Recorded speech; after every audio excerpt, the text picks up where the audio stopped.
Okay, let's go ahead and get started, everybody. I appreciate everybody coming here, both those people who are here live and also those people who are attending online. Can you hear? Okay, I just told her she can't hear me. Okay, all right. Thank you, everybody, for showing up, and again, to both everybody here and online. This is the Burden Foreman Commercial Litigation Group presentation, Peter Zeihan, and if you haven't heard him before, you're in for a real treat. If you have heard him before, you know what you're expecting, and we have a tailor-made presentation with, as y'all might imagine, an incredible amount of information to cover. He's going to leave plenty of time for questions, and I would tell those people who are online, we have somebody monitoring the online version in Zoom. If you have a question, all you have to do is type in your question, and we'll have someone read your question out to Peter at the end. If you have a question in the room, if you'll just raise your hand, we're going to bring the microphone to you so you can state your question, and it can be, because we're recording this and it will be uploaded to both our website and YouTube. So if you have a question, just raise your hand. We'll get a microphone to you. You ask your question, and Peter will attempt to answer it.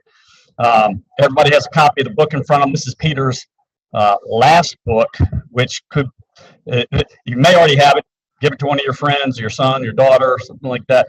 His newest book actually comes out next week on Tuesday, and I have to write it down because I keep getting it wrong every time I say it. The End of the World is Just the Beginning, and it comes out on this coming Tuesday. So be on the lookout for that. And Peter, if you want to mention where you can get it, then feel free to talk about that. And if you haven't subscribed to his newsletter, it's a great newsletter. He puts it out when there's something going on that is relevant to world events. So check out that.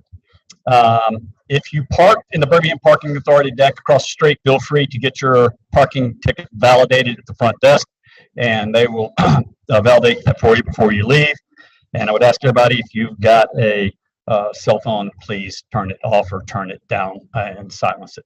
But I really do want to thank everybody for taking time out of your schedule. This could not be a more exciting, or maybe it's not exciting, it's not the right word, a more eventful time in our lives with all going on in the world, and especially the things that are going to be caused by supply chain disruption, which is one of the topics that Peter's going to cover. What's the impact of the war going to be on those type of things, and food supplies and things like that. So please sit back and enjoy. Peter, the floor's yours.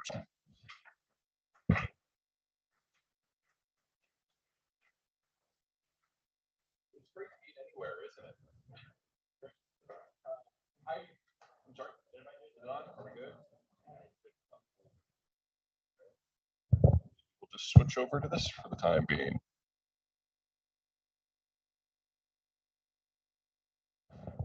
Test, test. There we go. Should I just take this off? Oh, well. Well, here. Can you hear me now? Good. All right, let's stick with this now. Okay. After 2 years of speaking to a computer screen, I was really excited when Americans in the second, and I can't outsmart this cable now, when Americans in the second week of January decided that COVID was over, they don't care what the data is. I was just glad to get out of the house. And then the war happened. Now the book's dropping. So I haven't really slept in about 7 weeks. I hopefully will tonight. We'll see how that goes. Okay. Anyway, this is in one picture of my life. First, the flags. The world before the Second World War was different. It was imperial. You didn't trust your supply chains to anyone else. Got to switch? Okay.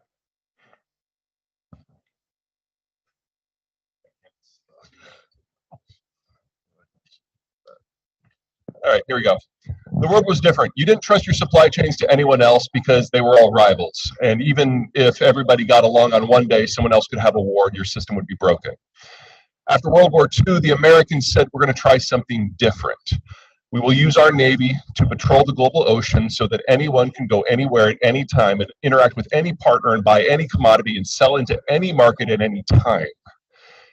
If in exchange, you will all line up shoulder to shoulder, not behind us or with us, but in front of us to absorb any ammo that might come in from Moscow. We bribed up an alliance to fight the Cold War, and it worked, but the Cold War ended in 1992. And in the next 8 presidential elections, we went with the guy who wanted to do away with the global system. That is not an aberration. That is a trend. Second, these graphics here. This is a demographic profile, so children at the bottom, mature adults and retirees at the top. Mortality tends to make it into a pyramid. And what we have here with Canada in 1965 is what most of the world looked like before 1970, because most of the world was agricultural, and kids on farms are free labor. So you have a lot of them. But with globalization, patterns changed. Suddenly, everyone could access the capital and the resources that were necessary to industrialize and urbanize. And people moved off the farm and into the cities to take those new industrial jobs. And after 70 years, you get a demographic like this. Because children on the farm are free labor, but in the city, they are very expensive, very mobile, very annoying pieces of furniture.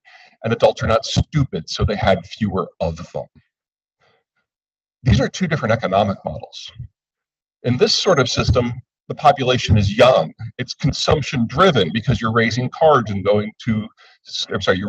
and buying cars and buying homes and going to college. But over here, the kids have moved out. The house has been paid down. You're saving for your retirement. These folks are ravenous for product. These folks build product, but they don't have a lot of people to purchase it. So low tax base, high tax base, consumption driven, investment driven. Looks to the world, kind of closes up the drawbridge. The whole world has made this transition at different times, starting from different places, moving at different speeds, but everyone has gone from the left to the right. And that means that the economic model of globalization that we're used to is already gone, and it can't be repaired, even if the Americans suddenly decide they want to hold up the ceiling for another 70 years, which I would argue that we don't. And with that in your back pocket, let's talk about the war. What we have here is a population density map. If you're in that lighter orange, this is the Russian space and it's on its side. So if you have to do that, go ahead. North to your right. The lighter orange that goes from roughly Eastern Europe into Western Siberia, that V of orange, that's where almost everyone in the Russian space lives. And that lighter color of orange is roughly the same population density as the eastern half of Nebraska if you rub out Lincoln and Omaha. So you do have neighbors. You probably won't see them every week.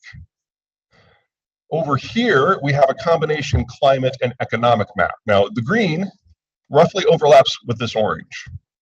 And this green is the Russian wheat belt. It's the part of the Russian territories where the weather is not completely awful all the time. You go outside on October 1st, you won't freeze your nose off. You wait till November, you're totally screwed. But that's the part that's economically viable. But if you go to the right, to the north, to the blue, you are then in territory that is tundra and taigai, and no one lives there. If you go to the left, to the south, to the yellow, you're moving into desert. No one lives there. So we are left with a relatively small part of the overall Russian territory that's worth anything. But it is surrounded by these shoulder lands in gray that aren't really useful, but they're still flat and open. And the Russians get really depressed when they look at this graphic because they realize anyone who makes it into that gray is then fast and loose in the Russian territories, and they can fight a war of movement because they had to fight a war of movement just to get there. Whereas the Russians have slight population density because the farmland sucks and the climate sucks. And it's very difficult to fight any sort of defense. So Russian strategies going back to before Catherine the Great have been simple. Expand beyond the green to a series of geopolitical barriers, the deserts, the seas, the mountains, and then forward position your troops in static defenses in these gateway territories.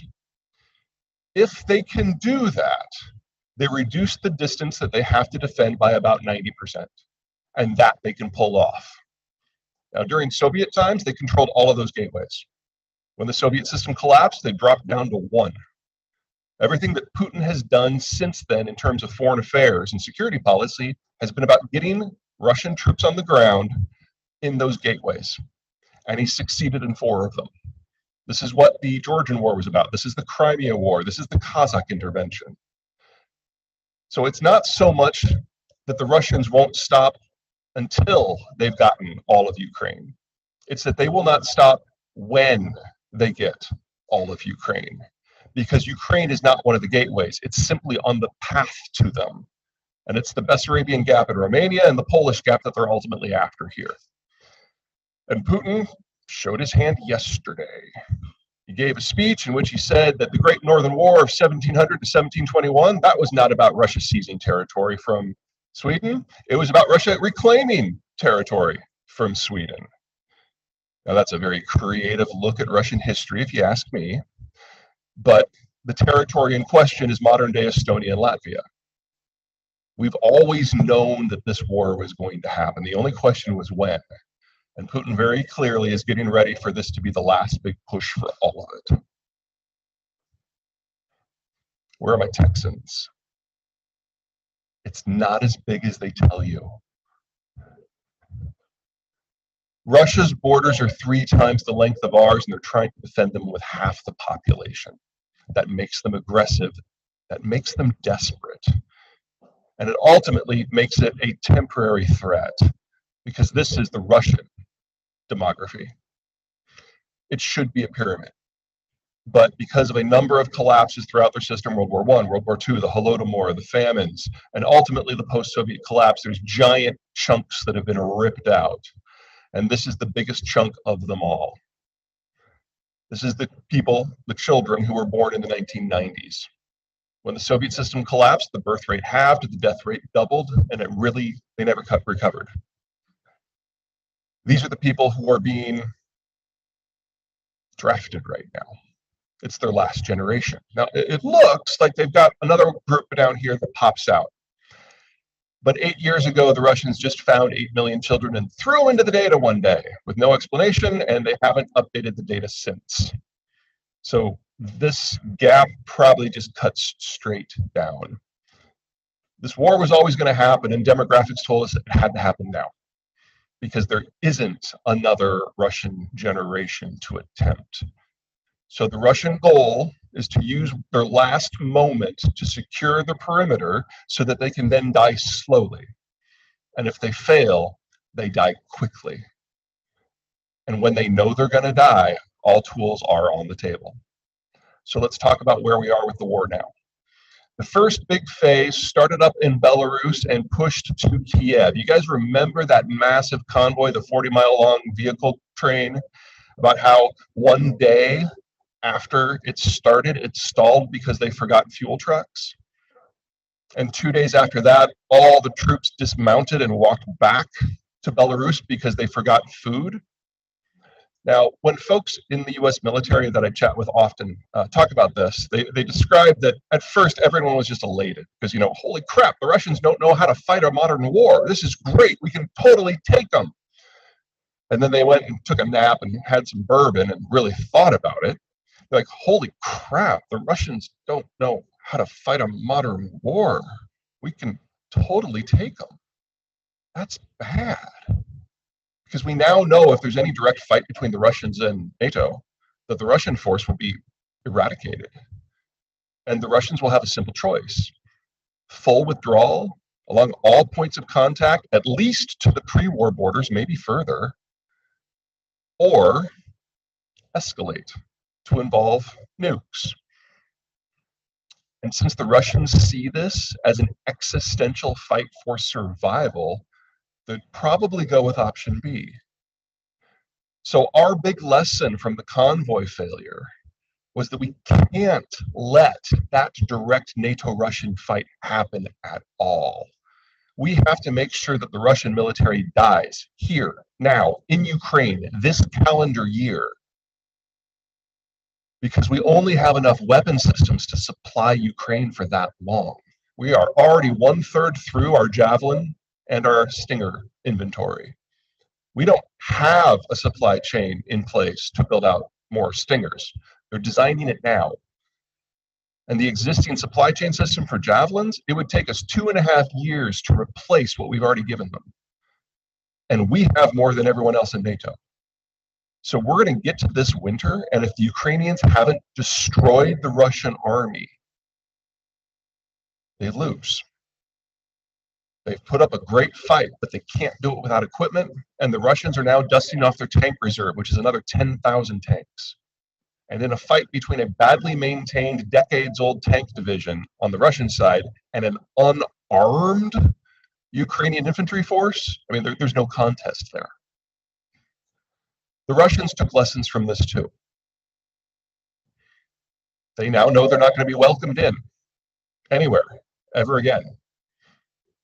And so they've dusted off a strategy that predates World War I. Approach an area with artillery, fire at anything that looks like civilian infrastructure, destroy everything, and then sweep the area and kill whoever's left. Because the population in that sort of civilian obliteration strategy will self-separate. Most will become refugees and you never have to worry about them again. And for the ones who stay, clearly they're fighters. So the Russians have withdrawn the Wagner group, that's their mercenaries, from most of their operations around the world, and they've activated their Chechen loyalists to basically sweep the population, so there's one step removed in terms of moral separation. We know now from German radio intercepts that the war crimes in Bucha, north of Kiev, are not atypical, that it's happened at least 70 different locations. And some of these places have now been occupied by the Russians for 100 days. We also know that the Russians are relocating children by at least the hundreds of thousands to make sure that there is no next generation of Ukraine. That's the first big thing. Second big thing, starting from occupied Crimea and the puppet republics and merging on the city of Mariupol right here. Now, Mariupol is, of course, important because it is a land bridge between Russia proper and the population of Crimea, which is about 2 million people. And while the Russians did occupy this in the last war, they are, for the most part, ethnic Russians that are in Crimea. The problem is not so much the road link, it's the rail link. This is the Kerch Strait Bridge, which the Russians finished after occupying Crimea in the last war. It is the only rail connection between Russia proper and most of the territories that they are fighting in. If that bridge is taken out, and with some of the new missiles that NATO is providing the Ukrainians, it's probably not long for this world. That is their only source of material for the military, and it is the only source of food for the population. For Ukraine to win, they need to retake Mariupol and blow up that bridge. And if they do that, we will get kind of this magical threshold of 500,000 Russian deaths, which is generally considered in Russian history to be the minimum for the Russians to consider a change in strategy. They have never lost less than that in any war in their history. Sorry, I said that wrong. That's the minimum threshold for them to lose the war in their mind. Anything less than that is something they can just shoulder through. So the number of people that the Ukrainians have killed on the battlefield so far, they now need to do that at least another 12 times before they run out of weapons. That's the scale of the challenge here. There's a challenge in progress up here. The Russians are trying to connect these two little nubs, specifically at the city of Severodonetsk. That's probably the place you've been seeing in the media the last couple of weeks. If the Russians can do this successfully, they trap the majority of the most skilled Ukrainian troops in a pocket, and then they can destroy them at their leisure. 3 weeks ago, the Ukrainians seemed to have the upper hand. 2 weeks ago, the Russians seemed to have the upper hand. Right now, it's just going back and forth, back and forth. And then finally, starting from Crimea, a push towards the city of Odessa. Odessa is their manufacturing hub, their financial hub, and it sits at the mouth of the Dniester River, making it the primary export point. It is New York and Chicago and St. Louis and Houston and New Orleans all in one. And if the Russians successfully capture it, that is the end of Ukraine as an economic entity. Most likely outcome is that the Ukrainians lose the war this year. And then it turns into a partisan conflict with a lot of countries, the US included, supplying the guerrilla forces. That is our most likely outcome here. And if that guerrilla force is kept alive long enough, it will bleed the Russians and hit that horrible 500,000 number. But it also means that if it fails, we get to do this all over again with NATO countries. And since we know that the Russian conventional forces are not up to it, nukes will be used or threatened to be used on the first day. Let's talk about the impact on the economics of everything. Now, the red lines are natural gas pipelines and the green lines are oil pipelines. First up, this spot, Novorossiysk. It is the single largest oil loading facility they have. It's right on the Black Sea. It can handle almost 2 million barrels a day. The problem that the Russians are having is that anything that loads up at Novorossiysk is technically in a war zone, and it's very hard for them to get insurance for their ships. So based on the day, it's been operating at 20 to 80% capacity. Up further north, you've got Primorsk on the Baltic. Similar story, but it's not in the war zone. Now, last week, the Europeans barred all European entities from providing any insurance cover to any ship that goes to any Russian port. The Europeans are responsible for 95% of all global maritime insurance. And if a ship cannot get insurance, it won't sail. Because if something goes wrong, the owner is fully responsible for it. And considering cargo and the expense of ships, that's like $1 billion question for most ship captains. We don't know if this is going to work yet. We're going to find out real soon. Because if anyone wants to get crude from either of these ports, they now have to offer a sovereign indemnification. That is a step that probably the Indians are not willing to take, and the Indians are the ones who are buying the most Russian crude these days. And honestly, if they tried it, it could get really fun really fast. Because the United States is the most powerful navy in the world by a large margin. The second most powerful is Britain. The fourth most powerful is France, all in NATO. So if somebody does try it, I would love it to see a NATO country seize the ship, because it would mean that the country offering the indemnification would have to suck up the entirety of the insurance lost. And in addition to being embarrassing and a big financial hit, it would crash their local markets because they wouldn't be able to insure anything anymore. So like I said, could be a lot of fun.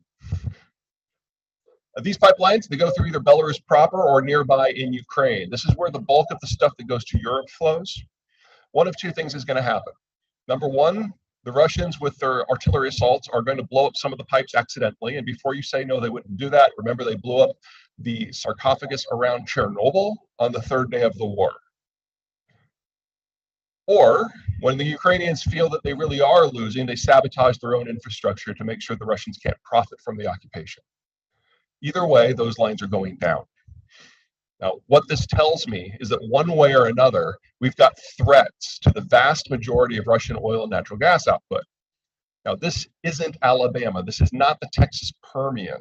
You can't shut in these wells and just come back a year or two later and turn them on, because most of the wells in Russia are in Siberia. They're in permafrost. So you've got a frozen subsoil layer at all times. As long as the crude is flowing, it doesn't get cold enough to freeze. But if it does stop flowing for any reason, the oil turns to gel in the pipes. The water that comes up as a byproduct freezes, and when water freezes, it expands. And it will trigger microfractures in the entire system all the way from the export point to the wellhead and the wellbore. And that means you can never use those wells again. You have to redrill them. The last time this happened, it was 1992. It took the Russians 30 years to get everything running again, with a lot of help from foreign service companies who are no longer in Russia. So we are looking later this year at somewhere between 5 and 6 million barrels a day of Russian and Kazakh crude falling off the market and never coming back. We have not priced that in. And then there's these guys. These are natural gas pipelines that go under the Baltic direct to Germany and under the Black direct to Turkey. They're immune to those problems that I identified because they don't have to get maritime insurance, and they don't have to worry about an end to import points, and they're natural gas, so they don't even have to worry about freezing. We're going to be at a situation very soon where the Russians can go to the Germans and the Turks and directly and honestly say, look, we can keep the power on for you, but only for you. It has a cost, not to be paid in rubles, but to be paid in NATO. You want to keep your energy on? Fine. You are no longer part of the Ukraine coalition. And there is no logistical position for the United States in this war without those two countries. A lot of countries are going to have to make a lot of very serious questions later this year. Okay, let's talk about products. If you consider Belarus, Russia, and Ukraine a single entity for economic purposes, which in this war I think is a wise idea, everything in that first column is something where the Russians, Ukrainians, and Belarusians collectively are the world's largest supplier, second largest for the second column, and so on. We've already talked about the energy question quite a bit, so let's move on to green tech. If you want to move on beyond petroleum, that sounds great, right? Cuts out the Russians, right? Well, not really. We can't have globally available, affordable fossil fuels without the Russians. But we also can't build the things we need for the green transition without them. They're actually more important to supply chains. And if anything, it's worse than it sounds, because the components that are necessary to go into green tech are far more involved than they are for traditional internal combustion engines. So here you can just see what goes in on the front end in terms of the amount of power, kilograms per vehicle. Conventional cars are quite easy. The problem there, of course, is fueling them. But if you want to do EVs at scale, you need a significantly wider supply chain system. And the same holds true for where you get the electricity from in the first place. Conventional's cheap. Green tech is not. And of course, there's the supply chain itself. We understand that moving oil around the world's a pain, as we have to deal with Venezuela and Iran and Iraq and Russia, and we're eager to move on from that.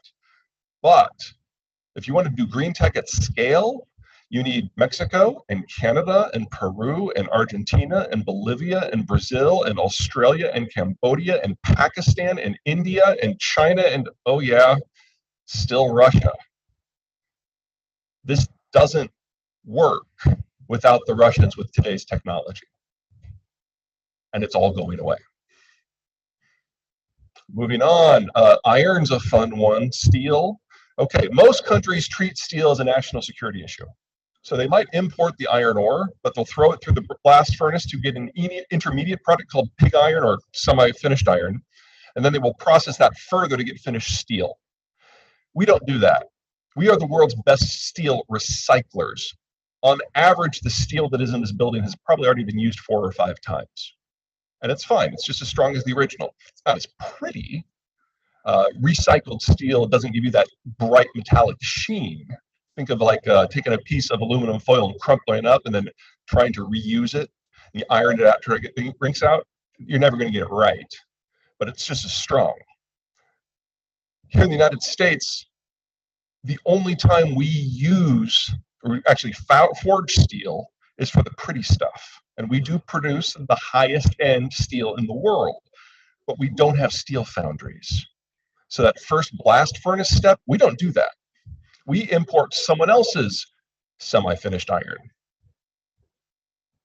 2/3 of what we use comes from Russia and Ukraine.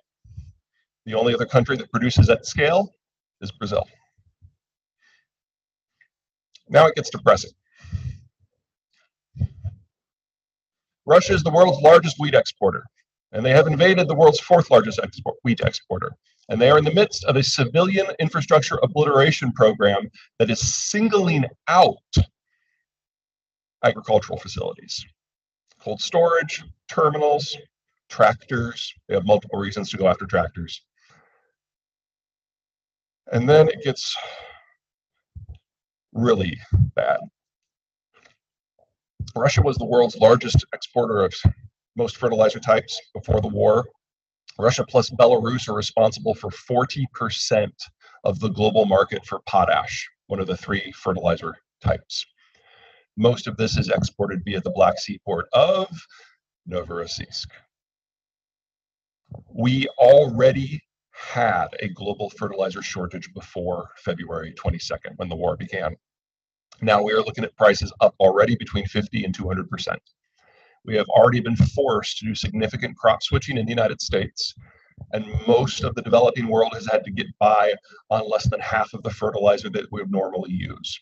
We do not know yet what the impact is going to be on yields. It is probably going to be very, very bad, but we won't really know until we get closer to harvest. So look to the first couple of weeks of September for a lot of very, very, very dark news. In the meantime, the Chinese are dying for reasons all their own. There are a number of reasons that we'll dive into during this presentation, but one of the most important ones is right here. Chairman Xi Jinping is driving the country into the ground, and this may be the last year of the People's Republic. Now, the Chinese system has always encouraged strongmen, but Xi has created a cult of personality far more powerful and all-inclusive than any Chinese leader in history, and that includes Mao Zedong himself. He has intimidated or driven out or exiled or imprisoned or everyone in the country who is capable of independent thought. And it is now a one-man show. And think of the bigger companies in the world. Can you imagine what would happen if the CEO was the only decision maker? Because that's what we have in China now. It's great for an ego trip. It's horrible for management. And so we are getting decisions coming down from the top that are completely uninformed by facts on the ground because no one wants to bring the chairman news. Not news he might get mad about, news at all. Now, we like to make fun of Biden being older than dust. And last Thanksgiving, when Biden had his 4-hour conversation with Xi, we made fun of Biden for seeming out of touch and asking the wrong questions and not being as tough. And, that's all legitimate. But did you see what happened on the other side of the table? Xi was asking him really basic questions about the United States, about the world, about China, because he hasn't been briefed. He has met with one world leader since December of 1999. One. You can go and you can read the transcript on the You can go and read the transcript on the White House website. It's just whitehouse.gov. Do not let it autofill. Whitehouse.com is not somewhere you want to go. That is a porn site. You do not want that in your browser history. Amazon will just go nuts with the things they're going to recommend for you, okay? So G-O-V. But it's all there. Now, of course, the issue of the moment is COVID. Now, I think there are probably a diversity of opinions here and online about whether or not getting natural immunity from suffering through COVID and recovering is better or worse than taking the vaccine. I'm sure we all have our opinions, but I think if we're all being honest, we will admit that there is something to the other side's points of view. Well, in China, they haven't had the option of either. The Chinese have been successful broadly in keeping COVID from circulating within the population. So very, very few people have any natural immunity. More importantly, from my point of view, the Chinese COVID vaccine doesn't work at all against Omicron. It was 55% effective at preventing severe disease and death versus the original wild strain out of Wuhan. But since then, we've had Alpha and Beta and Delta and Omicron A, Omicron B, Omicron Fuchsia ThreatCon 7, or wherever we are now, and it doesn't work at all. So lockdowns are the only health policy option that the Chinese system has. And we see their lockdowns to a degree as a sign of weakness. But in Xi's head, because no one dares tell him anything, he sees it as a wild success. He might actually believe the propaganda that China is the model to follow internationally for dealing with COVID. And even if he doesn't have a lot of choice. So Shanghai shut down on April 1. They were shut down for 2 months. They reopened last week. They're already shutting down again because Omicron B is the most prolific communicable virus humans have ever dealt with, and it is the most lethal of the COVID variants to date. We don't feel that here because we have had a degree of antibodies from one, the other, or both. No one in China has that. So if China were to open up, you would be looking literally at a few million deaths a month for at least 6 months. And in a one-man rule, that wouldn't work. So they know they can't have energy security. They know they can't have physical security. They know they've been kind of lumped up with the Russians as a state to avoid. And then health security is a reach. All that's left is food security. Now, 3 years ago, the Chinese suffered from something called African swine fever. It's basically Ebola for pigs. Nasty little virus, very communicable, not as communicable as COVID, but it's lethal and it spreads fast. And the Chinese had to cull 2/3 of their herd. In a year and a half, they killed more of their own hogs for health reasons than the rest of the world has hogs. And they've been rebuilding it ever since. The problem is they forgot to abrogate the debt for the failed hog farmers. So they're all out of the market. They offered subsidies to bring in new folks. 2 million people who had never stepped foot on a farm are now hog farmers, taking advantage of the subsidy structures. And let's just say that the word phytosanitary does not translate into Mandarin very well. So according to Chinese statistics, there's not a single case of African swine fever anywhere in the country. Just like in Shanghai, they say officially only 2 people died, whatever, from COVID. But every country around them on their borders has raging cases. So it's only a matter of time before they go through a second mass culling. What's the only other culturally significant food product that China has? Rice.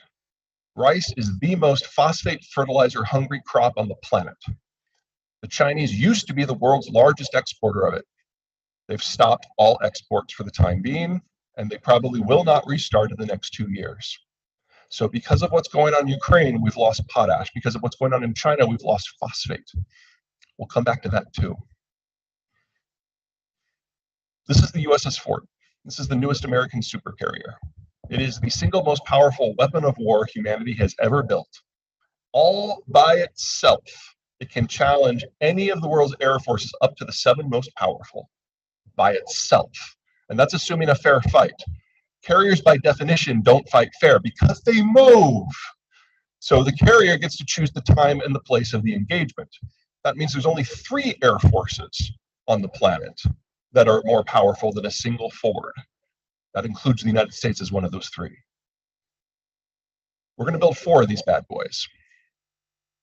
In addition to the 10 existing Nimitz carriers, which until this guy came along were the world's most powerful. If you want to knock off a country, this is the right tool for the job. If you want to patrol the global ocean so that global commerce can be smooth and safe and cheap, this is a horrible system because you can only be in one place at a time. You need these instead, destroyers. You need hundreds of them, probably at least 800. We have 70. Half of them are dedicated to being part of the protective shell around the carriers. At current rates of build out, we will not be able to hit that magical number to patrol the global oceans this century or next. There is not a military on the planet that can protect global commerce anymore. We've retooled since the Cold War. It's all carriers or nothing. Now, I'm sure you guys have heard that the Chinese have a big fleet. We only have about 290 ships right now. They have over 600, but most of them would fit in this room. Not all at the same time, one at a time, but they're small. Only 10% of the Chinese vessels can sail more than 1,000 miles from shore. In fact, that 1,000-mile number is a little false because it assumes they're not getting shot at, so they can go in a straight line, slow to conserve fuel. Under battle conditions, they probably can't make it more than 400 miles from shore. No one can protect global commerce. No one. And for the Chinese, this gets really bad really quick. This is just a simple population density map. This little circle's half the world's population, 3/4 of the world's manufacturing supply chain steps, half of its energy and agricultural shipments. It is the part of the world that is most economically dense because of the Asian rise, and the Chinese are completely incapable of dominating the space. In any reasonable war scenario that the Chinese are involved in, someone that they don't like, Japan, Vietnam, us, India, Australia now, is going to put 2 destroyers in the Indian Ocean basin and cut the energy cord. The Chinese import 85% of their energy. 85% of that comes from the Persian Gulf, a place that they can't reach. China is absolutely doomed from an energy point of view, in addition to being doomed from a leadership point of view. Let's talk energy. This is total investment from all oil and all natural gas, from all government and all private sources, to all fields everywhere in the world. This is all the money that gets thrown at that sector. Now, in 2014, at the peak, the story started circulating in the world's financial capitals, whether in Japan or Tokyo or Paris, that fossil fuels were done. It takes 3 to 8 years to bring a fossil fuel field online, and another decade to break even. So why would you put your hard-earned money into an energy fund when you are never going to get it back? Because we're going to be done with fossil fuels by 2030, right? That's what we're hearing. Well, okay.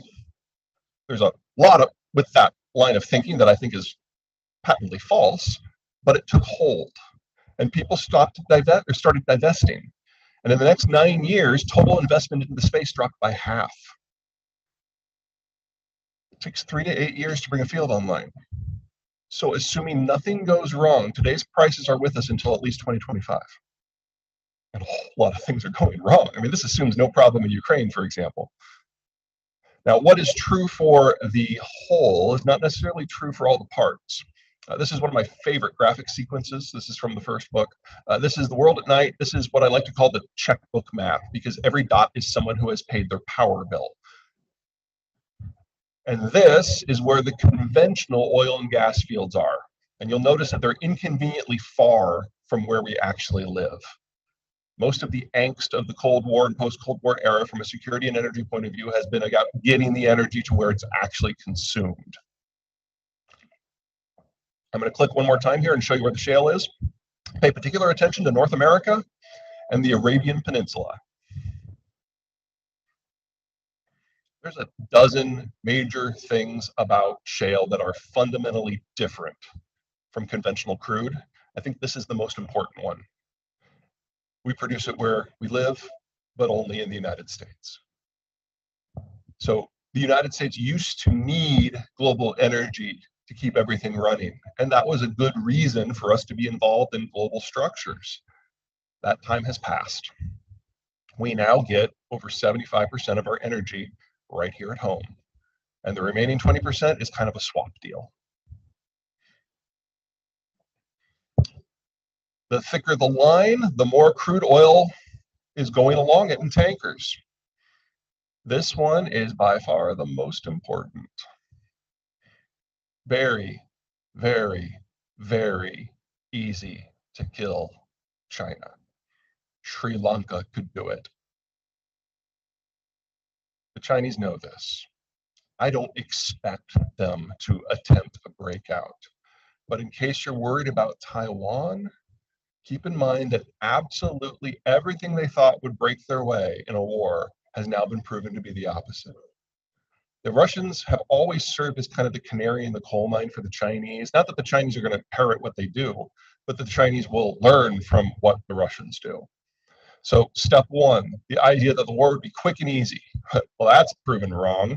Ukraine's only been preparing for this conflict for 8 years. Taiwan has been preparing for their confrontation for 70. Second, the idea that we're such a large economy, of course the world would just suck it up and take it as a done deal and move on. Well, that hasn't happened. And if you take the sanctions that go against Russia right now and you put them on China, say what you will about the Russians.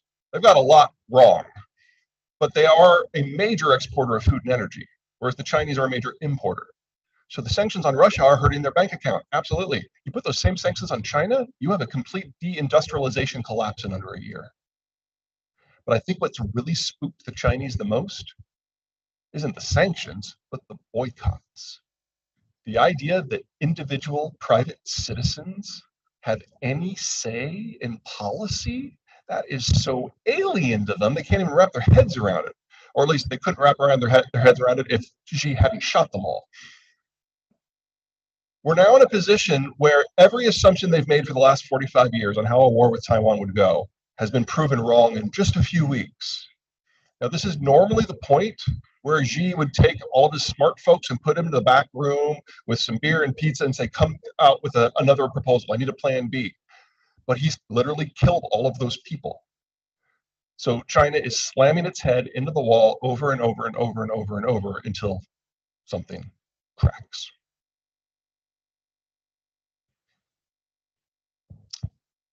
There's more to shale than oil. There's also natural gas. This is the natural gas prices at Henry Hub, our primary pricing junction for that product.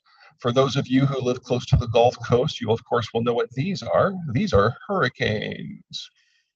When you get half of your natural gas production from the offshore shelf and a hurricane comes in, you have to evacuate the rigs, shut them down, come back the next day after the storm passes and try to make sense of all the damage and untangle the pipes on the seafloor. During that time, your natural gas is not on, and you get price spikes that can last for months. But by 2009, things had changed because now over half of our natural gas as of 2009 was produced from shale fields, and all shale fields are onshore. And so we had a nice 12-year period of everything being very, very quiet. No Texans, right? This was what happened last January when Texas got cold. Everything collapsed in their energy system, including their natural gas production. So natural gas prices tripled, but still came nowhere near the 50-year average. And this right here is what we're bitching about now. This is our high energy prices. We're at 41% of the century average. You guys want to see what the Europeans and the Chinese are bitching about?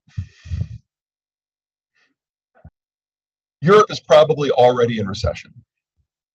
There's no way they can't be if this can last for them otherwise. Europe. And the Europeans have stopped producing nitrogen-type fertilizers because it's made from natural gas. In fact, we're seeing shutdowns in China as well because of it. US, we're building out as fast as we can, but it takes a minimum of 3 years to build a new natural gas processing facility to make and use fertilizer. If you take the top 5 producers globally of all of these commodities, at least 2 of the 5 are going to have to stop producing them this or next year because they don't have enough nitrogen fertilizer.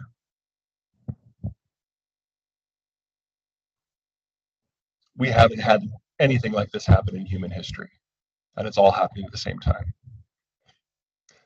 I hate this graphic. This is my least favorite graphic, but it's probably the most important. The deep blue and the deep green are the major exporters of grain and soy-based calories in the world. Everyone else is a net importer. And countries in orange and red import at least half of the calories they consume. You break down the fertilizer supply system, these are the countries looking at least a 40% reduction in their ability to grow the crop in the first place. We get a multi-continental famine, multi-years long, that begins in the 4th quarter of this year. Now, in the United States, we look at this and we're like, ooh, ah, oh. You double the price of wheat in the US, and it pushes up the cost of a loaf of bread by 25%, 25 cents. It's not a deal killer for us. We are the world's largest agricultural producer. We have the most secure agricultural input stream system. We'll be all right. But half of the world food program's wheat comes from Ukraine. So you know the poorest of the poor are going to get hosed. We know that what is going to happen to the Middle East and North Africa already because it's already happened once. The last time there were interruptions out of the former Soviet world, prices doubled for wheat globally. They tripled in prices in the primary market, North Africa. We got the Arab Spring and the Syrian civil war. This is going to be at least 3 times as bad. We also know that Brazil, even though it is an agricultural powerhouse, imports over 85% of their fertilizers from the former Soviet Union. Now, they were able to front load orders in late February. They saw what was coming. They're okay with for their current crop, but they have nothing for the next one. India and Pakistan are similarly dependent. And then, of course, sub-Saharan Africa is not in a great spot. Now, sub-Saharan Africa is in fourth on that list of problems because they haven't fully industrialized. They don't use as much fertilizer per output as we do. In addition, you have a lot more people in agriculture, so it's a little bit more like gardening than farming, and that's not a negative, especially not now, because if you give each individual plant attention, you get high yields. So Middle East, Brazil, South Asia, Sub-Saharan Africa. Those are the 4 regions to watch. September is when we will have our first good idea of just how bad this is going to be. All right, let's talk finance. This is net worth by decade of life as an adult. You max out your net worth in the final decade before you retire because the kids have gone on, your house is paid down, and you are preparing for retirement. All your money can go to your savings. Now, normally, this distinction would not matter because normally you would have a demographic structure like Nigeria. And so whoever you have in that 60-something that's about to retire, you're going to have more in their 50s and more in their 40s and so on. It's the same proportion has been throughout human history until the global order encouraged industrialization and urbanization at different rates.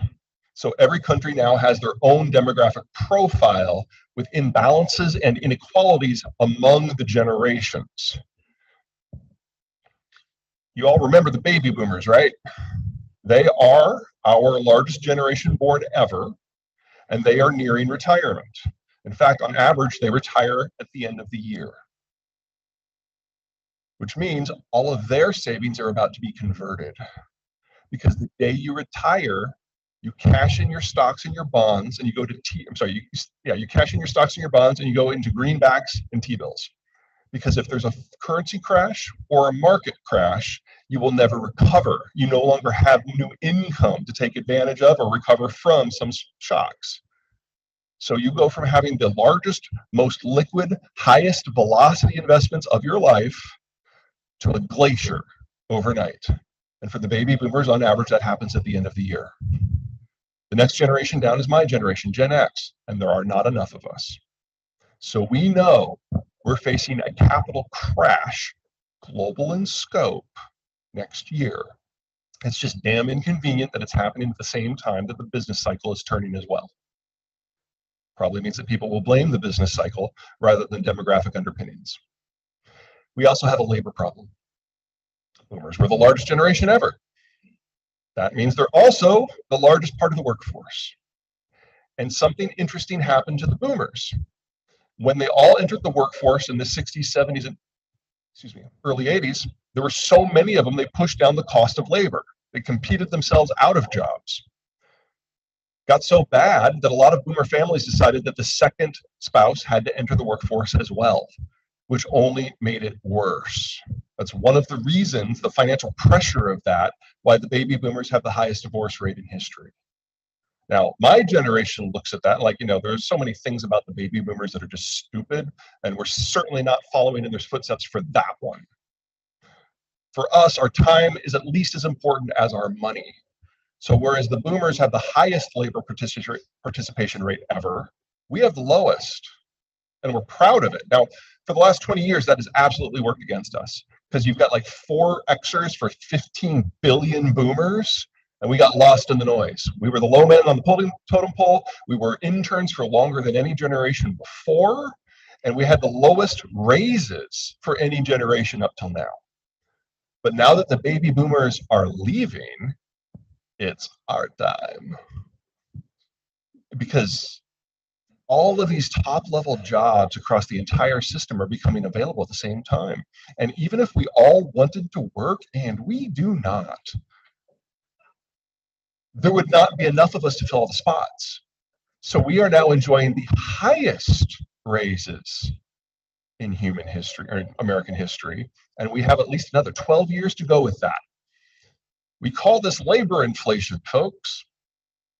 It's not Biden, it's not Trump, it's just our population structure. It's the single biggest reason why we're facing high inflation right now. There are others, of course. I don't mean to suggest that the presidents are scot-free on this one, But the monetary policy, the debt spending, that's like number 7 on the list as far as I'm concerned. This is number 1. Number 1B are the Zoomers. They're the smallest generation we've ever had. And they are, what's the best way to phrase this? They're not millennials. Millennials, we know. They're collaborative, they're cooperative, they're social, they're good at management. All these things are true. Positive stereotypes backed up by data. That is not the Zoomers. The Zoomers, well, the millennials were raised by the baby boomers to be told they're special. That's part of the reason why they're so affable most of the time. The Zoomers were raised by my generation. So we told them growing up that you will never have Social Security, Medicare, or Medicaid. You are on your own. You will always be outnumbered. You will never have a president because the millennials, like the boomers, will always outvote you. You have to be better than everyone all the time if you want to get by. You can't rely on anyone. That has made them the most antisocial generation ever, the most medicated generation ever. And their dream job is to be locked in a closet in the dark coding. They are incredibly loyal workers. If you give them a job, they will try to stay with you for their entire lives. But they never want to meet you. I mean, people talk about mental health and COVID and being locked up. This has been the best 2 years in the Zoomers' lives. And they're the smallest generation we've ever had. So we've got the baby boomers at the top that are leaving, the largest generation we've ever had. We're replacing them with the smallest one ever. This year, we have a shortage of 400,000 workers just because of that swap. That number will increase every year until at least 2034, where it will probably top out at about 900,000 shortage a year. That's the scale of this phase of our labor shortages. There's another one, because then we've got the millennials. Now, we've all heard the positive ones. Let's talk about the negative, because they're true too, totally backed up by data. Narcissistic, obsessive, lazy, entitled, first job at 27, mom still drives them to work. Backed up by data, all true for half of them. For the other half, it's a radically different story. The other half have always done everything we expected. That's the wrong word. The other half have always done everything we demanded of them. They graduated from school in 3.5 years. They didn't go to Europe for a couple of years to find themselves. They went straight into the workforce. And because of it, they were absolutely screwed, because they were the last ones in when the financial crisis happened. So they were the first ones kicked out. So whether it's because the millennials did everything right or wrong, they lost out on 3 to 5 years of formative work experience in their 20s. They will never get that back. They will always be behind until they retire. They're the least skilled generation we have ever had for their age bracket. The hope for the labor market is not with the millennials. It's with the millennials' kids. The millennials, like the boomers, are a large generation, and a large generation generates a large generation. So we just have to wait for the millennials' children to grow up to enter the workforce. On average, that will not happen until 2045. We have labor inflation until then. So if you want to hire, don't wait 3 months or 9 months or 90 months. Do it now. It won't get better for a long time. Back to finance. The United States is the only country with a the United States is the only country with a millennial generation, which means the United States is really the only country with a consumption base right now. The United States is the only country with a consumption base right now. What was the sentence before that? We're the only ones with a millennial generation. The one thing that makes American baby boomers unique, the one thing, there's only one, they had kids. The world's other boomers didn't. So do we give the millennials a lot of crap? Yeah. Do they deserve it? Oh yeah. But they exist. They actually are special. Ugh. These are the 4 largest economies in the world. Japan hit Population of no return, age of no return, definite demographic death in the 90s. Europe hit it in the 2000s. China's a special case. Now, if you ignore these yellow bars and just assume they're red, that was the demographic structure that the Chinese presented in January of 2000. At that point, they were already the fastest aging labor force in the world. One-child policy.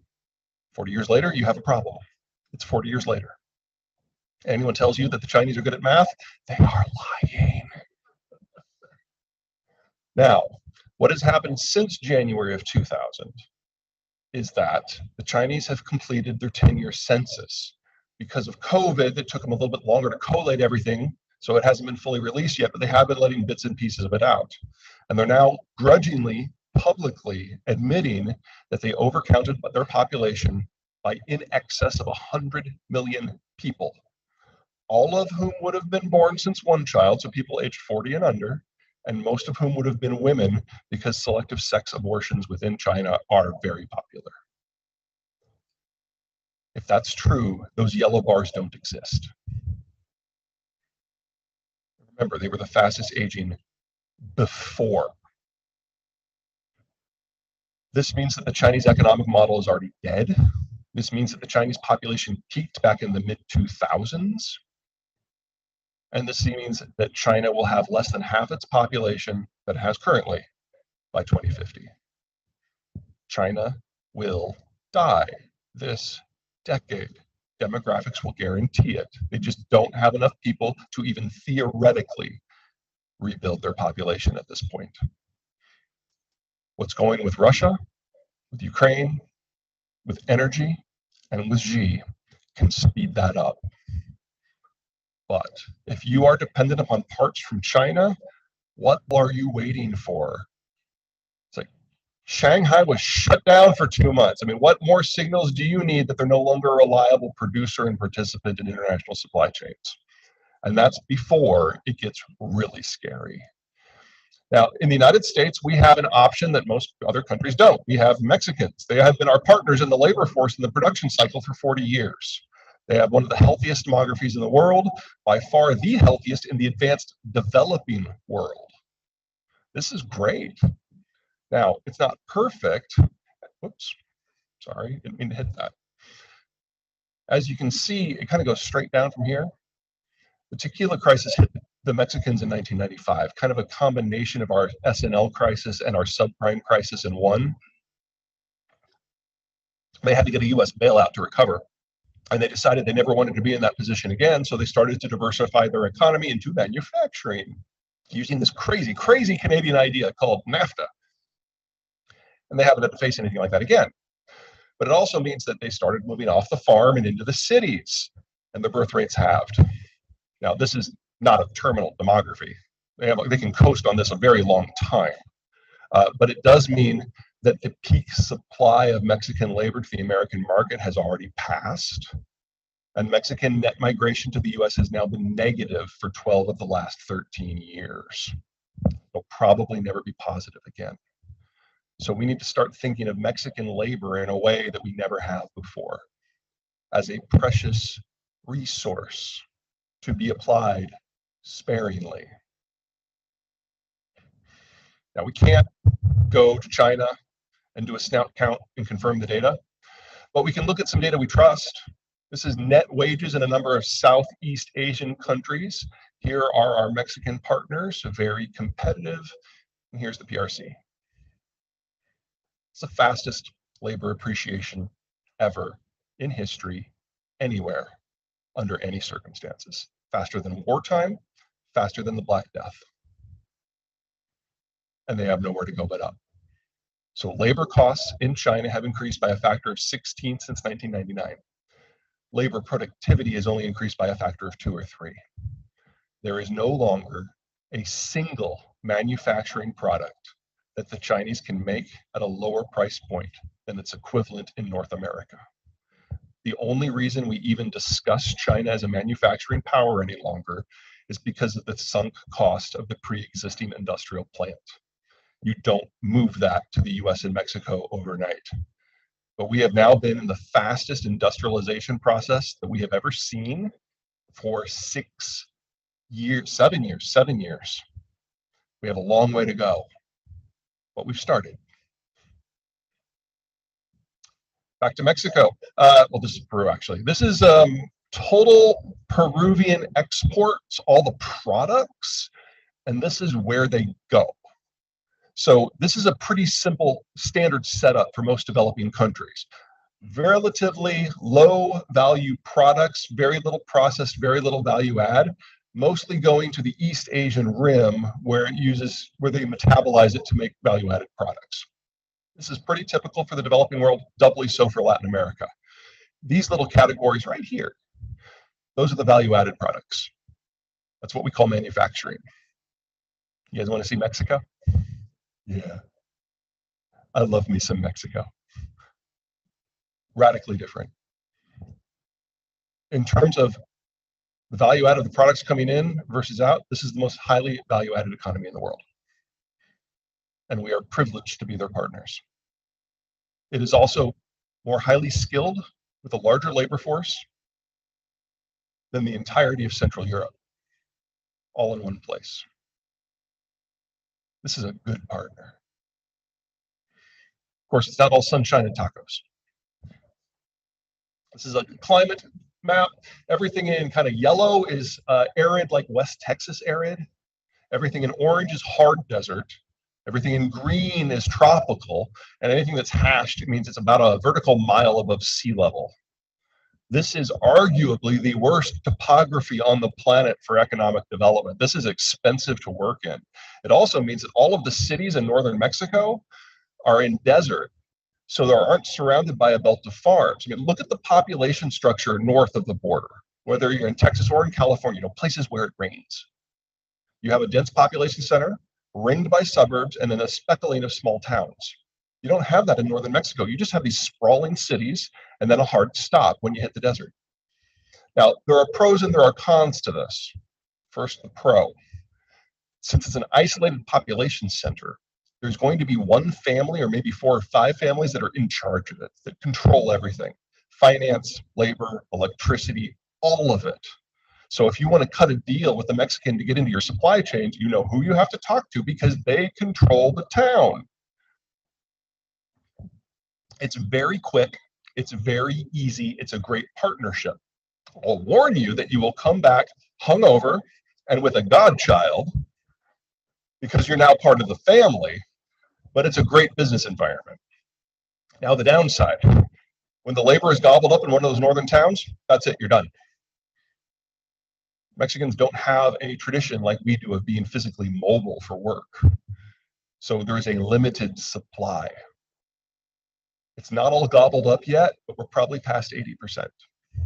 And so companies that have not yet started to reshore from China are going to have a really big problem because we got labor inflation here and they've got labor inflation there. The company that is most screwed is Apple. Every time something bad has happened between the United States and China, Trump trade war, more information about the genocide in Xinjiang, crackdown in Hong Kong, whatever it happens to be, every single warning flag that has been raised, Apple has not just ignored, they've doubled down on China. 92% of their parts now come from China, and they're going to lose them all. So I hope you like your iPhone. It's probably the last one you're going to have for a while. Okay, I love a good matrix. Okay, so the further down you are, the simpler your supply chain, the higher, the messier it is. You go to the far right, it's mostly in North America. You come to the far left, it's mostly in China. Let's just throw a few out there. Energy, it's produced here, it's processed here. The only problem we have with energy in this country is that our refineries are too good. We take the slop crude that nobody else can process and we turn it into high-end product. We don't produce slop crude. Other countries do, specifically Venezuela, which is gone, Canada, which has maxed out, and then other places elsewhere. So we tend to import the slop crude and export some of our high-end crude, and then we process whatever we can. So we're kind of internationalized, but we don't have to be. On the opposite side, smartphones. 30,000 facilities to make the modern smartphone. The most complex supply chains we have ever built. Heavy in China, scattered throughout the world, heavy in the East Asian Rim, and it's all going away. Here's everybody else. I'm going to highlight a few that are of more relevance to this area. So first off, automotive, 30,000 pieces. Whoa, Gesundheit. That was you, Vic? Wow.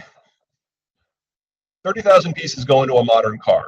And it's very common to have a Chevy that has spark plugs from Malaysia and a transmission system from Germany. I have a lot of problems with Donald Trump and a lot of things, but one of the things he absolutely got right was NAFTA 2. One of the many, many victories in the NAFTA 2 talks was the uplift in terms of the percentage of parts on any vehicle that was going to be sold in the United States to be built within the NAFTA trio. So the threshold now is 80% of the total has to be here. And things are coming back so fast, we're probably going to hit 85% before the end of the year. The network effects have been very, very impressive. So there are problems, of course, because if you miss one of those 30,000 pieces, you just have an ambitiously sized paperweight, but 85% is pretty good. Heavy vehicles, same basic theory, parts from everywhere. And the same clause of NAFTA applies to heavy vehicles that are used in mining and agriculture. However, whereas Ford and Hyundai and all the automakers decided to double down and abide by everything in NAFTA 2, the heavy vehicle makers did the opposite. They were just like, what are the tariff penalties? Yeah, it's cheaper just to pay that. So when this cracks, we don't have farm and construction equipment for a couple of years until it all can be restored. They're now realizing, kind of like Apple, that they made the wrong decision. They're rushing to find places to build it. Mexico and Texas are the most likely places, but anyone who plays in automotive can potentially participate. Aerospace. Airbus is a consortium of aerospace companies from Spain, France, Germany, and the United Kingdom. I don't know if you guys have noticed, but the United Kingdom cannot quite figure out what Brexit means. They still haven't started official trade talks for what's next, which means that Airbus has become a political football. And I expect the breakdown of the company writ large, because Britain is where the engines and the wings come from. And I understand that that is necessary for a jet. China's C1 or C919, that's their passenger plane that they're trying to get into the market. It uses exclusively Airbus and Boeing engines. And so it will never fly because it's now under sanction. That just leaves Boeing. Good for you. Semiconductors, it's really not what people think. Where to start with this? We've all heard that semiconductors are mostly made in China now, that we only make 12% of the total. And that is true, but it's also a deliberate lie. We make 12% of the total by number. We make 60% of the total by value. If you're going to put something in a space shuttle or a server farm or your laptop or your phone, it's probably an American chip. If you want a blender that will sing to you when the margarita is at the right consistency, that's probably from China. So the whole Internet of Things, Chinese. The upper end, US, Japan, Taiwan, and South Korea. Everything in the middle, and that includes aerospace, and that includes automotive, probably Thailand and Malaysia. So I am all for the Biden administration's program to bring more manufacturing into the United States on the high end. I think that's a great idea, including for semiconductors. But that's not where the shortage is. The shortage is in the mid-range. And we have not yet begun to address that. Now, we in a globalized system cannot economically viably produce the mid-range. We'd have to subsidize it. And the Mexicans can't help us with this, because Mexico does not have the culture of precision education that's necessary for the workforce. There's no good fix here. There's also another problem with the Russians. One of the materials that we're losing access is neon. Now, neon's not like any other industrial material.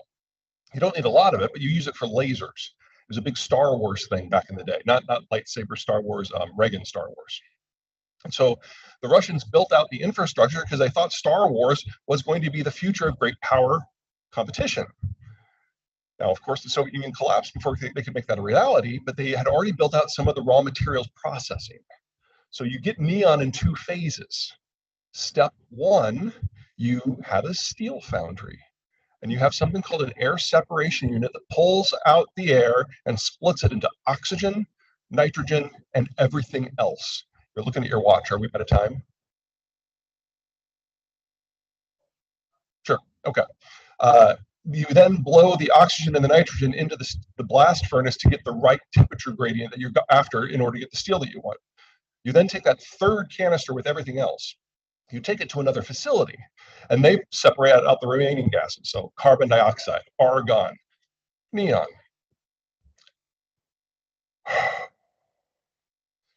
70% of global neon comes from the former Soviet world because of this. That first step, the steel foundries, those are all in southern Russia. They export via Novorossiysk, or they used to. The second phase is done in two facilities. One is in Odessa, and it hasn't had power for 100 days. And the other one is in Mariupol, and it's in ruins. 70% of the global total. What do we use neon for today? Etching semiconductors. Later this year, we get to figure out what we don't really need semiconductors for. Some things are going to have to go back to analog. Skip that one. Apparel! With two people with software and mechanical experience, you can now manage a 1-acre facility that can take cotton and turn it into yarn and turn it into cloth and cut it into clothes at a lower price point than 1,000 Bangladeshis. The entire apparel industry is coming back to the United States. The last one I expected to do it, but it's actually first in line after automotive.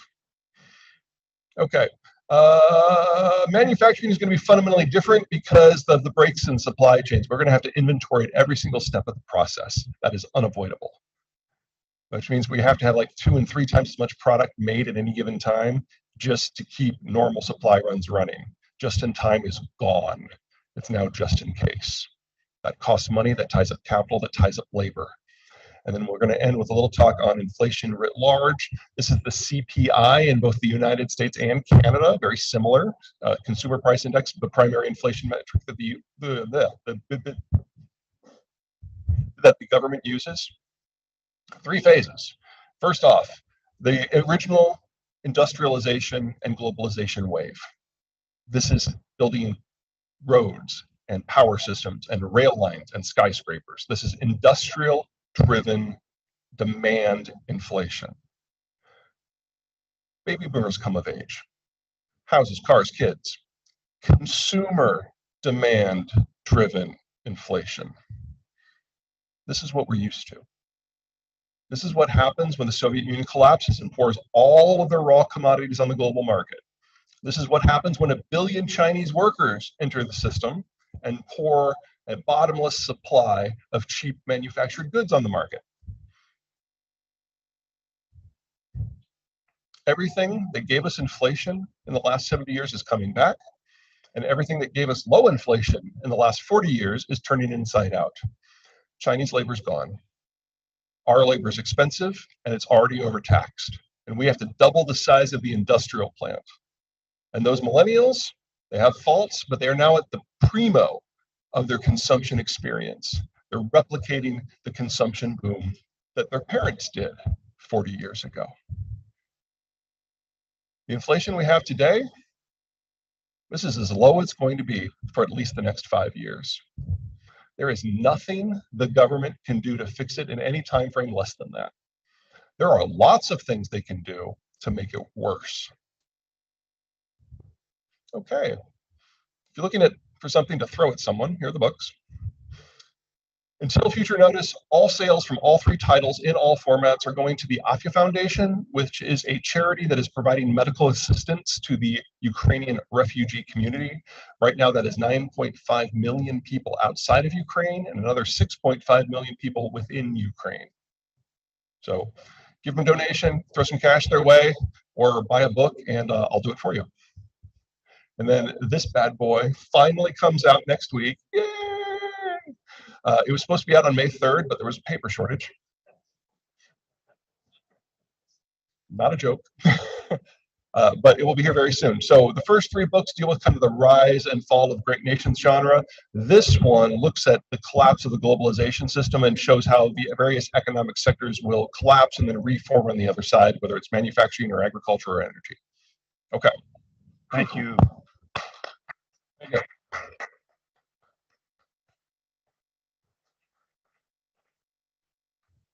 If you have a question, just raise your hand. We'll get a mic to you. We have a couple of people, Craig. We have a couple of people who have asked questions online. And I'm going to, I'll give this one to Craig.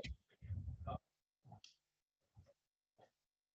was wondering what she thought about Putin being taken out by his own people. Oh, the idea of an internal coup? Not very likely. A couple things to keep in mind. Number one, most Russians are in agreement that this war is necessary. Now, they're going to disagree on some of the specifics, of course, but the propaganda is not too far off on what matters to them. This is an issue of national survival. And so if Putin were just to fall sick and die tomorrow, I don't think the policy would shift. I also don't think that a coup is very likely, because even if you did have a change in mindset, Putin has been very aggressive at pruning potential successors and not naming a successor. Because of the demographic collapse and because everyone who, the Russian political system today is all former intelligence folks. They took over the Soviet Union at the end of the Soviet period. That's the whole Andropov, Chernenko, Gorbachev split. Putin's just the next one in that line. So the total pool of people who have like full training or have an intelligence background and were trained before the Soviet system collapsed in terms of its educational quality, you're talking 130 people. That's the entire elite. Here we have 3 million. So like one bad flu season, and this could be the end of Russia. But if there's one thing that the 130 agree on is that Putin has gotten rid of everyone who might be a threat. So there's really only one personality who might actually have the guts.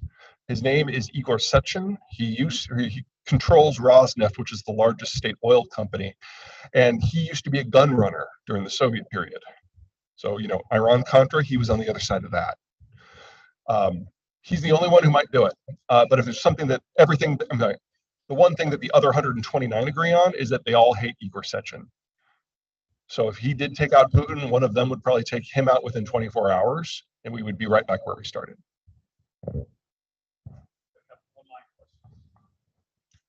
The predictions sound very dire. What are the probability of all of these coming true? Do you have any good news? Well, let me start with the punchline. The United States is actually going to profit from most of this. Our manufacturing system is the second largest in the world, and it's in a breakneck build out. We have labor problems, yes, but remember what those demographics look like for the Europeans, the Japanese, and the Chinese? Oh my God. It's like you're talking, the imbalances there are massive. So whether you're competing in agriculture or energy or manufacturing, there's really kind of only one shop in town. Now, this is disruptive, yes, but as a rule, the United States deals with cultural disruption and economic disruption much better than everyone else. I mean, we're still American. We're still going to bitch and moan about it. But on the backside of this 5 years from now, when we built out that additional industrial plant, we're going to have supply chains that are shorter, simpler, closer to home, manned by Americans, Mexicans, and Canadians using domestic energy. So the degree of future shocks will be few and far between. And in that sort of environment, it's very difficult for me to see the United States being overly concerned with the rest of the world. Now, whether you think that's a plus or a minus, you got to admit it'll be a little bit calmer for a while. And that's probably not a bad thing. But getting from here to there, the road is not straight. And we have to get through at least 5 years of mid to high inflation before we get there. Do you have any insights on Mexico solving their drug or crime problems anytime soon? I do not think that Mexico is going to solve its drug or crime problems anytime soon because we really like our cocaine. If the United States stopped snorting coke, we would be in a very different environment in Mexico. There are two cartels to pay attention to. The first is the Sinaloa. You guys remember El Chapo? That was his. It is in the process of falling apart. The one that is rising to take its place is called Jalisco New Generation. They are led by a former Mexican Special Forces dude. They are militarized. And while Sinaloa saw itself as a business, and so would not engage in petty crime or shoot random civilians, because that, why would you make work more difficult for us? The Jalisco New Generation sees violence against the population as part of their aura, and they believe in preemptively intimidating everyone into cooperation. Right now, the Sinaloa controls most of the plazas where the drugs flow into the United States. The Jalisco New Generation is challenging the Sinaloa and the other cartels at all of them. And if the Jalisco gets control of one, then the drug war spills north across the border. We're not there yet, but it could happen at any time. I've got a question. And you've written about this and talked about this, the shifting in the voting groups, demographics, population. We see that the Hispanics are shifting more to the right, it looks like, in their voting patterns. What do you see for the midterms? Oh, God, I hate that question. In 2 minutes. Okay, so right now, the political factions that make up the parties are moving around. And this happens every generation or two. Whenever you have big changes in demographics or technology or in geopolitics, we've had the retirement of the baby boomers, the peak consuming of the baby boomers, the height of globalization, deglobalization, now we have the Ukraine war. But to think that we would not change our political management system is a little silly.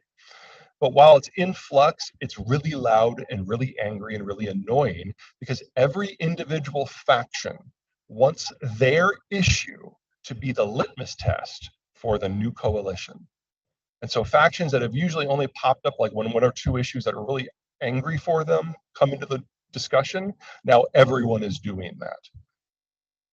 We'll get through this. This is the 7th time we've done it, but it's always awkward and it's always painful. And we always, every time we say, we have never been this mean to each other before, but it's happened 6 times already. So I have no idea how the midterms are going to go. Americans are fickle and the parties are unmoored. The Republicans under Trump have ejected the business community from the Republican coalition, and it's not clear where they will land. But Trump managed to bring the organized labor movement out of the Democratic coalition. So right now, the Trump-style Republicans are wrestling with the Biden administration over who represents labor. We don't know how that will shake out, or at least I don't.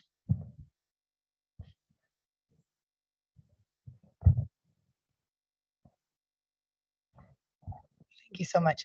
What are your expectations for the cost of capital against this backdrop, Sure. especially in the US? I would expect within the next 12 months it'll go up by at least a factor of 4. Factor of 4 increase in the cost of capital. That doesn't mean interest rates will go up by a factor of 4. I'm just talking capital cost blanket. Every individual instrument will be different. So I remember when I was here last summer, I said, this is the cheapest capital will ever be in your lifetime. That was true. It's still true today. So that 5.4% mortgage that you can get right now, that's the lowest it's going to be for the rest of our lives. So the advice from last year still stands. Borrow for whatever you think you're going to need for the next 10 years right now.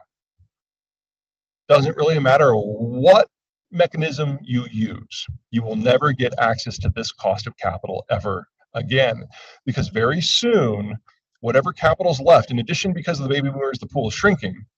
That is what we will have to use to finance labor, which is in shortage, industrial commodities, which are in shortage, to build out the industrial plant, which we don't have enough of. We probably need to double it in the next 5 years. Capital is the limiting factor for all of that. So get it while you can.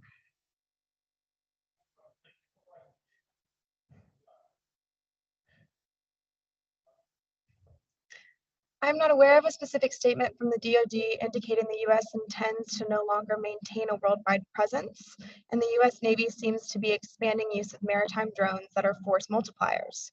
What is the best indication that the U.S. tends to no longer provide security for maritime security? Oh, well, during the Trump administration, the Secretary of the Navy came out on many times and just said, we're done with the Persian Gulf. We're actually withdrawing from Bahrain. So it hasn't been a secret. Drones are an interesting technology. We know it works for Air Force and Army operations. They're still testing them out for Navy operations. It's too soon to declare success, but I see no reason why we won't have significant drone capabilities on most of the carriers within, let's call it 6 years. There's still a bunch of kinks to work out. Landing on a moving target is not something that software does well. But the smartest people in the U.S. military are working on it, so I'm cautiously optimistic. The biggest problem, from my point of view, is that where the density of cargo is, primarily that run from the Persian Gulf to East Asia, that's where we have the least coverage and the least forward positioned naval bases. So even if we wanted to patrol that zone, I'm not sure we could.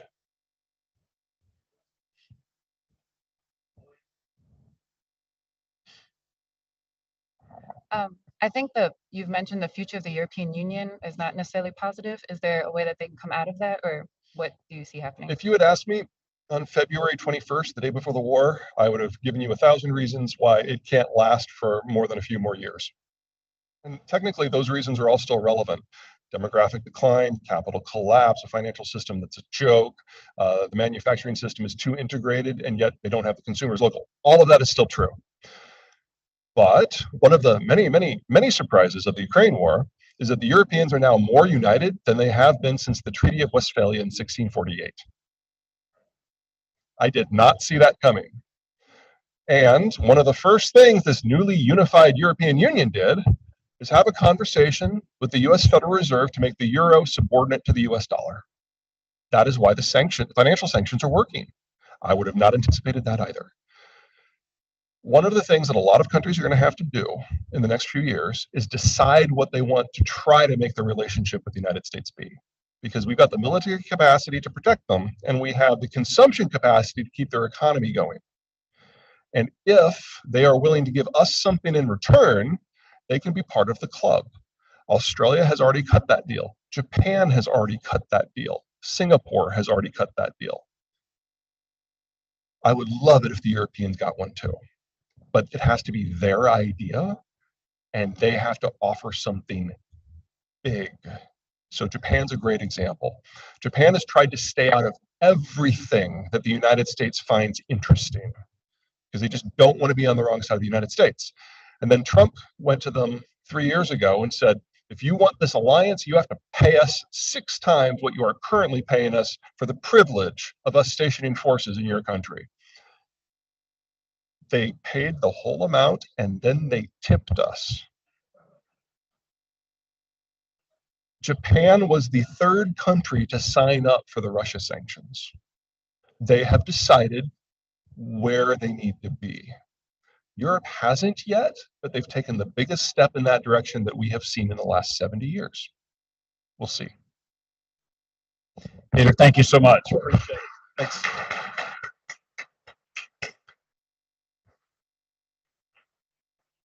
Peter will be here for a second. If you want to come and ask him a question, you've got your books. Please take your book with you. Ask him to sign it. Take it home. Give it away if you've already read it. Give it to somebody that will enjoy it and get his next book. Thank y'all very much.